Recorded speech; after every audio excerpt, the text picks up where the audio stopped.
Fit Strong Women Over 50, Episode 60.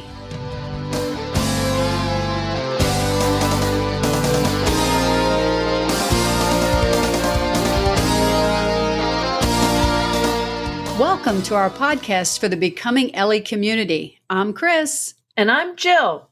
If you're wondering who Ellie is, she is the Norse goddess of aging who surprised everyone when she was challenged to a wrestling match with Thor and won. We decided to name our online community Becoming Ellie because we know that there's a whole group of women over 50 who are working together to become fit and strong. You can join our conversation at the private Facebook group, and if you aren't part of our group yet, please consider joining in to get motivated and encourage others. Yes, we all try to inspire each other. Just in case Facebook isn't your thing, there are other ways to connect and get motivated too. In addition to listening to the Fit Strong Women Over 50 podcast, you will want to visit our website, becomingellie.com. Ellie is E-L-L-I, and you'll find over 250 free articles there. Sign up for our weekly newsletter so you won't miss an article, recipe, or new podcast.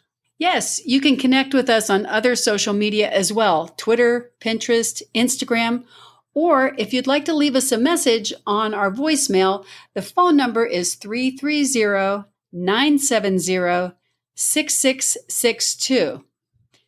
Hey, before we get started in episode 60, I wanted to give a shout out to Shelley Dryman for having us on her podcast. It's called Women Over 50, A Life Redesigned. If you haven't listened to her podcast, you'll want to check it out. And there's a link in our show notes. Yes, it was a lot of fun to be able to tell our story to Shelley. Thanks for having us on your podcast. Our guest today refers to her training practice as play, and as you listen, you'll find out why. Just so you know, we also recorded this particular episode on video, so if you're inclined, you can watch it and listen to it on our YouTube channel. Let's go to episode 60 of the Fit Strong Women Over 50 podcast.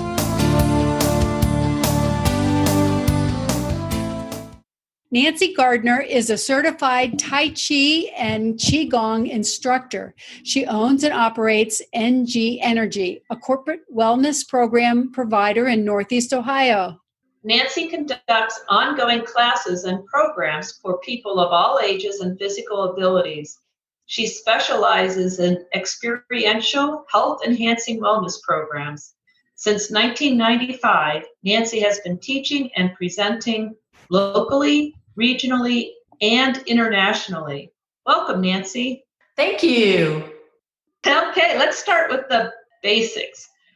What is Tai Chi and Qigong? And are they related? And how are they different? Yes. I always like to start with Qigong because Tai Chi is a form of Qigong. Oh. So to begin, Qigong, the words, Qi means life force, the vital energy that flows through all living things. Qi is the essence of the food we eat, the water we drink, and the air we breathe. Gong means work or practice, benefits acquired through perseverance. The reason I like to start with that is because there are three categories of Qigong. There is exercise Qigong, which Tai Chi is a form of exercise Qigong. Okay. There's meditative Qigong, and then there's medical Qigong administered by a Qigong practitioner. So that's why I always like to start with Qigong first and then flow down from Tai Chi. So the proper name for Tai Chi is Tai Chi Chuan, which literally means supreme ultimate boxing or supreme ultimate fist. So Tai Chi has all the breathing health benefits of Qigong combined with martial arts. So is there one that you would recommend for women over 50 over the other when you're considering Tai Chi and Qigong? No, because it depends on the practitioner. When people see Tai Chi, it's a very slow, relaxed movement with breathing, and that also can be a Qigong exercise. Just breathe in, breathe out with the arms moving, perhaps in a circular fashion. It depends on the person and their needs and who the instructor is and what focus does the instructor have. Some might be focused more on the martial art aspect, some on the meditative aspect, some on the philosophy, and all of those can be combined. I see. Okay. I have tried Tai Chi a few times, but certainly not consistently. And some of our listeners may not really know anything about Tai Chi. So I guess the first question that, if I didn't know anything, is I would ask, is this like yoga? And how is it different from yoga? Well, I look at them as parallel paths.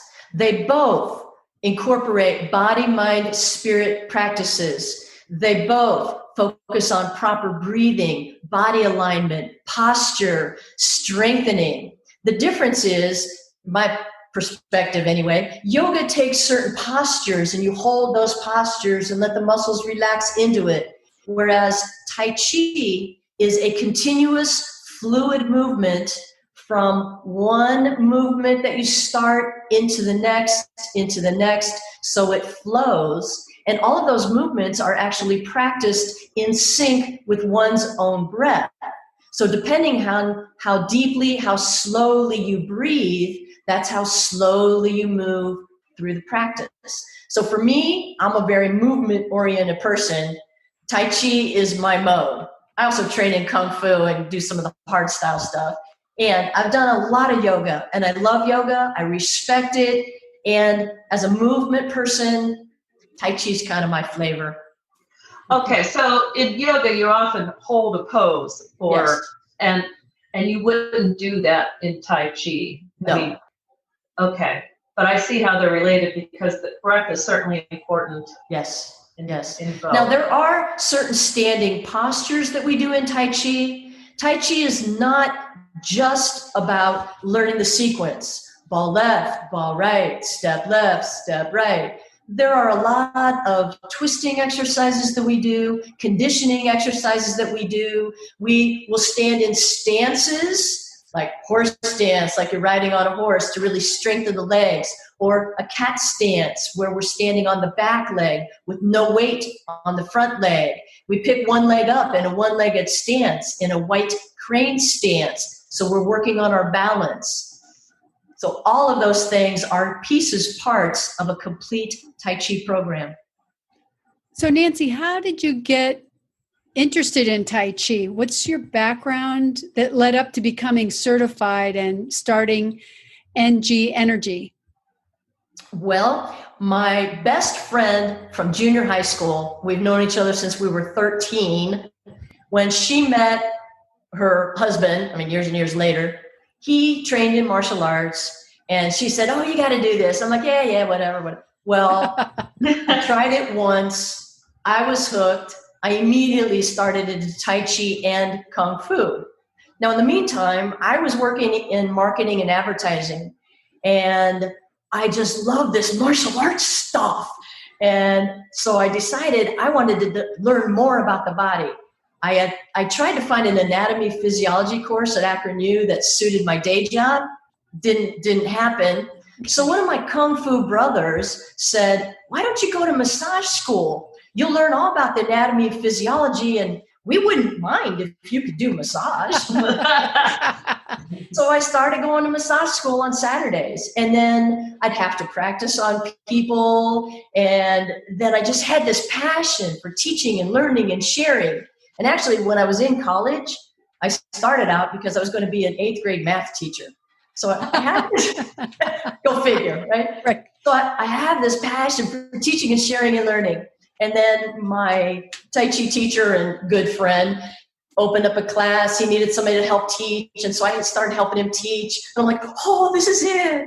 I still did not think I was leaving my day job until I started teaching one class on my own, an evening class after my day job. So many people came, it became 2 classes. And then the few clients that I had a lot of clients. my life is spiritually guided. All of a sudden I'm like, oh, I think I'm supposed to do something else with my life. So January 96, I left my day job with people saying, are you crazy? Right. You have paid sick days, you have holidays, you have a salary, you have healthcare. Right. And I'm like, hey, if I'm doing what I'm supposed to be doing spiritually on my life path, that stuff's going to take care of itself. And it has, and not without challenges. And who doesn't have challenges? Right. Right. Wow. And you sort of brought this up, but my husband practiced Tai Chi in his younger days, but he always spoke of it when I first met him as a martial arts form.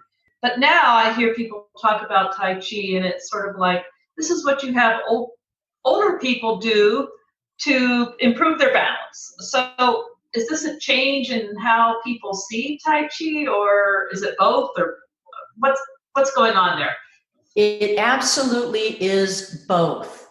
And I had one of my public classes, I had a 13-year-old and an 89-year-old in the same class, and everybody gets something out of it. I've taught classes specifically for seniors, where it's more for the relaxation and the meditation perspective and the balance. That's a huge thing for all of us. And right. I have other students who want to know what the martial applications are. And I believe it's my responsibility as an instructor to show how a move is used, because then we're in proper posture and alignment. I do not focus on the martial aspect of it. We don't do sparring in my classes. Right. Very gently, I'll let somebody make a fist toward me, and I'll show how I would block that fist maybe and throw them over my leg. And that's as far into the fight as we get in that class. But it is a form of martial arts. Yes. Okay. If you're learning a true traditional Tai Chi form, every single move, even the lifting the arms and lowering the arms, that would be lifting. If someone had a hold of your wrists, the person jumps, you throw down, and you run. There are lots of blocks and throws and punches, even though we do them very slowly, smoothly, in sync with our breath. As a martial art, we would speed it up. Is that what I would do if I were being attacked in a parking deck? No. No. Well, when I think of Tai Chi, and I watch Tai Chi, the movements do seem like a slow dance. Yes. And I was wondering, how do those exercises create good health? And does it really give you a workout? Can you elaborate on that a little bit? Yes. I like to call Tai Chi the other aerobic workout, because there are movements where we go as low as we can, mimicking and going into a full squat, and then coming up very slow and smooth and lifting one leg up, and then going down, all the way down like into a squat, breathing in, coming up, breathing out as the kick extends or the arm extends. I'll tell you what, try it sometime. Moving very slowly is a lot more challenging than moving quick and fast and punches and throws. Right. So it really is a cardio workout in a different way. And then besides that, I have lightweight dumbbells that I'll play the moves. Actually, personally, I play with solid bricks in my hands sometimes, which is a serious workout. Yeah. And it could be rocks or stones and create a full workout with those objects, even moving slowly. Yes. What are the benefits of doing Tai Chi? And why is it important for women over 50 to practice?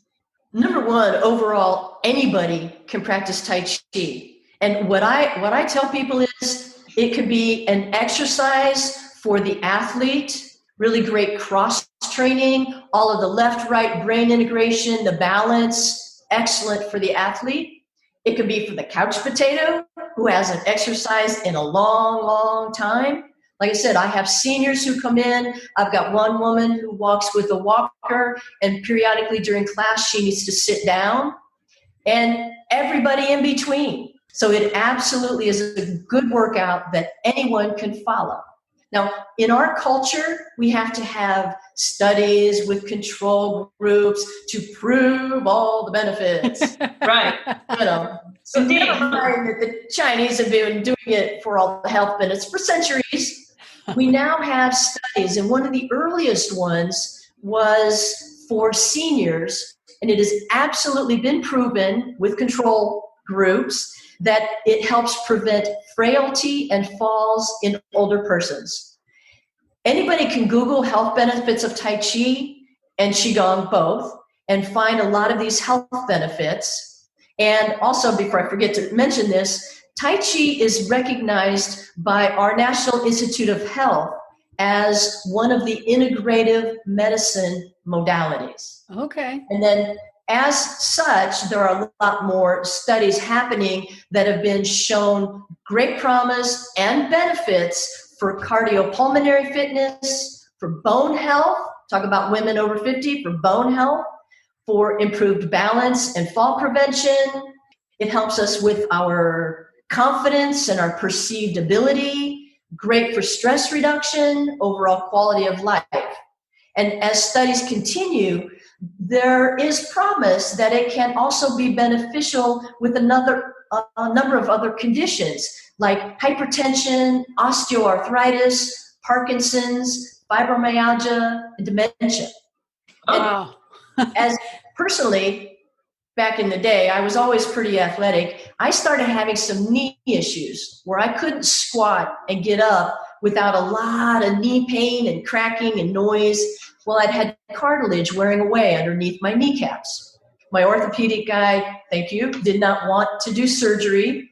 He had me get a knee brace with the hole in it so my kneecaps would track where they needed to. And it was about then I started doing martial arts. Well, the martial arts, Tai Chi, Kung Fu, got my legs so strong, my kneecaps track where they need, my quads are strong. And if you have a good teacher, they're also going to be teaching you the importance of stretching. And now I have no knee issues for years. I haven't worn my knee braces. I get down in full squats. I can jump up, kick my heels to my butt, all the way back down in a full squat.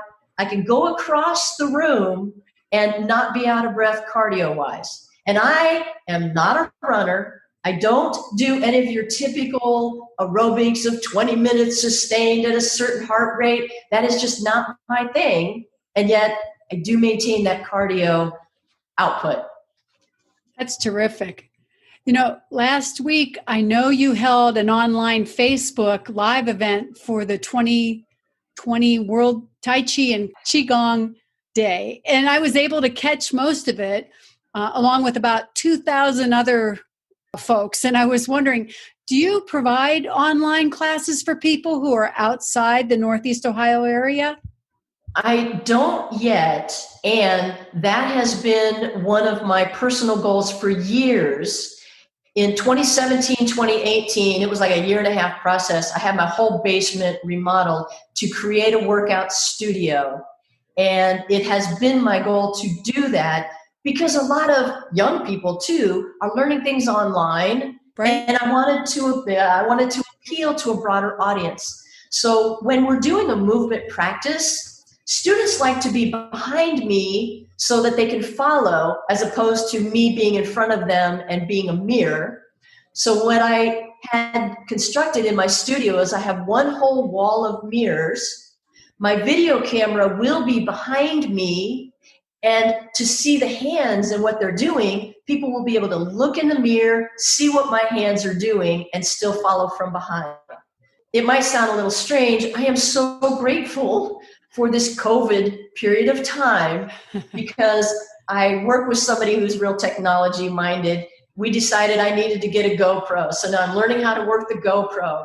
Good for you. I am not the techie person. So I'm figuring out how to work all this technology, how to do Zoom, figuring out what's the best way to do it, where are the best angles. I want to do it right when I start it. I just don't want to throw my computer open and say, okay, follow along. So yes, I will be doing that. And our Facebook, as you can see, it was a little bit of a challenge in the beginning to get the technology going, but we had a great event all from my backyard studio where I do wonderful. a couple of personal training clients back there. I want to go back to the health benefits for a minute. And is there any like food or dietary things that go along with Tai Chi or Qigong? I know people who are really do yoga, whatever, have a sort of yoga diet. Is there any sort of similar thing? Oh, this is funny that you're asking me this. I eat anything and everything and whenever I want. Okay, so I am not the best example of good nutrition. Now, I'm not a vegetarian, and I very rarely buy meat to bring into the home to cook. I do a turkey once a year, free range, hormone, antibiotic free, and I make soup and soup stock and put things in the freezer. Generally, I'll eat some meat out or I'll eat fish out. So it's not that I'm vegetarian. It's just I do usually follow a relatively healthy diet. Okay. And I usually say, I work out for a living. I don't have to worry about it. And especially because of this audience, I have realized some bodily changes and that we don't metabolize like we used to. Right. 2.5 month period where I'm sitting in front of my computer instead of out teaching a bunch of classes and working on massage clients. You know, I've put it on. I had to put on some real pants the other day. It was not good. Yeah, really brings it home, doesn't it? When you sit in front of the computer for 2 months and all of a sudden you're not moving as much as you were. It's very difficult to maintain a weight loss or maintain your fitness for sure. Yes. And let me say, when you first invited me to sometime be on this show, I started listening to some of the podcasts and I thought, oh, Nancy, you got to get it together. You got to get better discipline. Listen to these women. So you are inspiring me. So thank you. Oh, well, that's nice to hear. Yeah, well, we're all about inspiring each other. I mean, that's what the Becoming Ellie community is all about, to try to motivate each other and find new answers, new ways of doing things, and find stuff that's fun for exercise. And I can hear the passion in your voice. Yeah. Well, that's what I tell people. Anybody in my class, you work hard enough outside this time. We're going to have fun. And I just share everything about my life and like totally crack people up. And it's what it's all about. So we're going to do good form and have good posture. And doesn't mean we can't have a good time. In fact, we say we play Tai Chi. My Chinese teacher, my Chinese master, martial arts master would say, go play your form. And one day I said, why do we say that? He said, the Chinese word translates to the English word play. The meaning, though, is practice or study. So when he says go play, he means go practice. Interesting. Yeah, that's neat. It's also fun to say I play for a living. Yes. So our listeners are all over the world. But if they want to start practicing Tai Chi, what should she know or do, and what advice would you give? I would say look up some classes. It doesn't necessarily need to be a martial arts school. It depends on how serious they are and what they're after. Okay. So, martial arts schools, some wellness facilities, like I used to work at the Cuyahoga Falls Natatorium and Persuma Health System. So you can find hospital systems, workout facilities might be offering classes. And no matter what, every teacher is going to be different. Every student has different needs. So if something does not feel like a good fit, try another class. It's very, very important the person is comfortable and getting what they need out of it. If one of our listeners wanted to follow you and maybe enhance their Tai Chi practice by, following you online, where could they find you? Well, my email is nancygg@ngenergy.us. Okay. I do have a website, which is ngenergy.us. And if anyone would like to be on my newsletter list, it is through my newsletter that when I really am ready for online teaching, that I will be announcing that through my newsletter. If anyone were to send me their email address, I would add them to my list and keep them updated on programs that I have. Yeah, I get your newsletter, and that's how I knew you were going to be doing World Tai Chi Day. We'll make sure that we get those links on our show notes so that, we'll have your website and social media things on there for people to easily click in. Great. I do business Facebook page. I don't do anything with that personal Facebook stuff. It's all I can do to do what I'm doing already. But I do put fun things out on my business Facebook page, occasionally articles I run across about health benefits, sometimes when I'm out for a bike ride, and I like to put some fun things out there also. That's great. Okay. Well, thank you so much for joining us today on the Fit Strong Women Over 50 podcast. You've been a great guest. Thank you. And I'm 65, by the way, and going strong. You are going strong. That's great. Excellent. Thank you so much. Well, thank you for having me. All right. You take care now. Bye-bye. Bye-bye.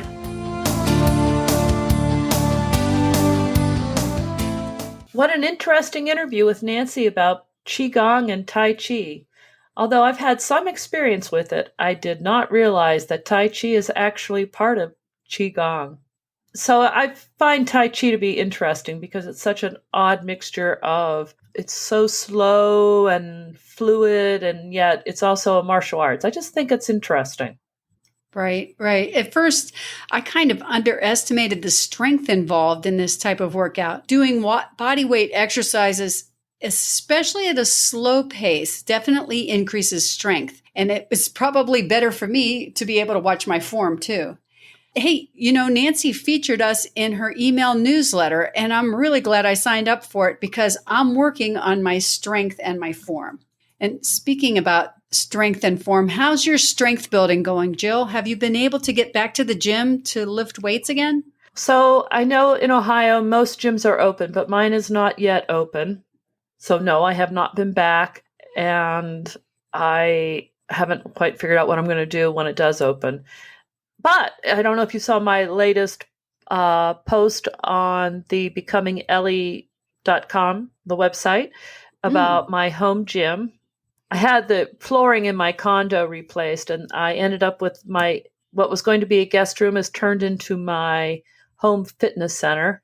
And I have my treadmill in there, and I have a bike set up in there for inside riding. And now I have some weights in there and my resistance bands and a big TV, and I'm all set to do stuff. I just have to actually make sure I get in there and do it. Yeah, that's the tough part, isn't it? Getting that first few steps in. Yes. Though I am enjoying the indoor biking, though it's so nice out that I could certainly go outside, but I have cycled through London and New York and all kinds of places. It's kind of fun. Very cool. Yeah, that's great. So how about you? Have you been back to your gym yet? And how is your bike training going? I saw you've been riding the loop again this summer. Yeah, that's right. Well, my gym is open. I have not gone to it yet, but I'm really missing it. I need to sign up on the classes online, and I'm trying to figure out exactly how to do that. And they're limiting the group sizes and things like that. But for now, I'm out riding my bike. But I have to say my training is probably a month behind, or maybe 6 weeks behind where I usually am. Just like the last 3 weeks, I've been riding more regularly. And I still feel kind of tentative about being out in public, with the COVID virus. But I'm learning more about how to live with it, I guess, like everyone else. And I know that I need cardio in my life to feel more like myself, Right. I have to say, now that they've opened the restrooms along the trail, and I know that's kind of a silly thing, but I feel more confident going out on longer bike rides. I will post a picture because today I went for a run and I thought, I hope that restroom is open. Mm-hmm. And it was, but it has a sign on it that says it's only open for emergencies only. And I decided today was an emergency. Right. But I took a picture of it, and I'll paste that in our Facebook group just so people could see it. Because I thought it was kind of funny. Like, what What is a Right. non-bathroom? What is a non-emergency use? Well, I guess to, comb your hair or, I guess. I don't know. It just struck me as funny. I was Yeah. amused by it. Yeah. Well, I know if I'm gone for 2.5 hours, I really need to know that there is a bathroom if I need it, Right, because I really don't want to be hiding behind a tree. Right. No, that's not cool. I can see the headlines now. Yes, definitely. Is your gym requiring masks when you're inside? Well, that's a really good question because, some people feel very strongly about wearing masks and some people feel very strongly about not wearing masks. And the way I understand it is before you go into the gym, it's required to have a mask on as you're going through the front doors, and you sign in with a swiped card. And once you're in the gym, you walk to where you're going to work out, whether it's a class or a station or what have you. And at that point, you remove your mask. But there are about 3 or 4 places in my gym where you always wear a mask. And that way, people who always wear a mask can be in those places and not feel like, the person standing next to them is not wearing a mask. Right. So they've tried to make it work for everyone in a way that I think does work for everyone because they have different rooms that are, pretty much sealed off. So, right. But it's a tough thing. And swimming, no mask. You wear the mask until you get into the water and take it off and leave it off. And your pools are open. Yes. The indoor pools are open. The outdoor pools, I don't think the outdoor pools are open just yet, but that could be changing this week. Right. Yeah. No, I'm only asking because my pool, our gym, the pool is not going to be open. Okay. And the masks are going to be required and through the entire gym. And I was just trying to figure out, and there will be no group classes. It's just going to be the equipment. Well, they've made a lot of modifications at the gym where there's cleaning stations, and it's well more than 6 feet in many respects on different parts of it. And they have, I believe, yoga outside, and they're looking at more outside classes as the summer progresses. It's like the rest of the world. We're all trying to figure out ways to live, stay healthy, get motivated. And gyms, honestly, are a very big part of staying healthy and exercising. They are, but they're also a good way to, even at the best of time, they're a good way to share germs. So I get the concern. I just also am missing it. And, my gym is owned by a hospital system. Right. And so the powers that be hold them to a very high level. They had to get all kinds of approval to even open. The first time before there was a pandemic. No, I mean now to get the approval to actually open. And that's why they haven't actually opened yet, because their plan is very elaborate. Yeah. So that's why I'm asking, because I'm trying to figure out how I'm actually going to lift heavy weight with a mask on my face. Right. Well, I think 6 months from now, a year from now, 2 years from now, hindsight will be 2020. And, I feel differently than I did 2-3 months ago, but I still have a lot of concerns. Yes, I do too. I understand that. I'm not criticizing them for their caution because I get it. But but I also am trying to figure out, is the value of returning to the gym going to be worth trying to do these things? And I don't know. I have to figure that out. Yep. So, but I did go for a run today, and it was wonderful. I really enjoyed it. And it is really nice to be able to be outside. Ohio in June is a beautiful place, and it was great. That's great. There's nothing like endorphins, right? Right. That's right. So I'd sort of like to hear from our listeners about what they think about today's episode, or what they're doing to get themselves back into, whether or not they're getting back into it, what they're doing to stay fit and strong. I guess if you'd like to contact us about this episode or any episode, leave us a voicemail at 330-970-6662, or send an email to me at jill@becomingellie.com. We would love to hear from you. Yes, we're really looking forward to our next podcast here on Fit Strong Women Over 50. Talk to you next time. Bye-bye. Bye.